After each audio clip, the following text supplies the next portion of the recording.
you think that it was an omission, that as part of that inquiry, that the internet wasn't at the heart of the discussion?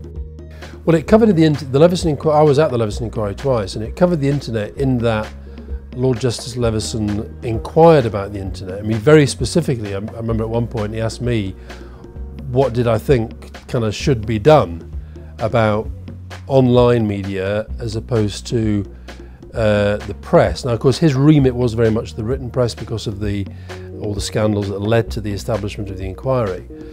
But I think, and the point I made was that I think if you get the regulatory framework right for the written press, given that we've got a not bad regulatory framework for the broadcast media, that actually you'd probably end up having a cultural impact that meant that the online stuff kind of, with a bit going wrong at the edges, was okay. Because don't forget, a lot of the main drivers of content online are the mainstream traditional media providers.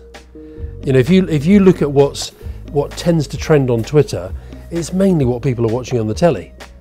And you know, it's like whenever there's a big Premier League match, you know, 7 out of the 10 trending topics are coming from people watching that football match.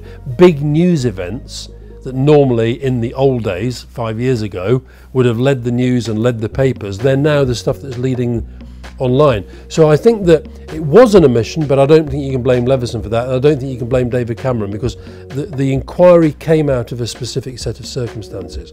But several people at the inquiry called it the elephant in the room, and it is the elephant in the room. Now, my point, I hadn't thought about it that deeply.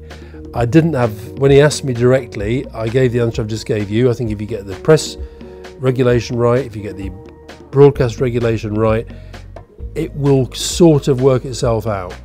And that then hopefully avoids the kind of Jimmy Wales concern that you come in with some sort of uninformed, not very clever, not very workable regulation. So that was the answer I gave, and I think it's still the best I can do.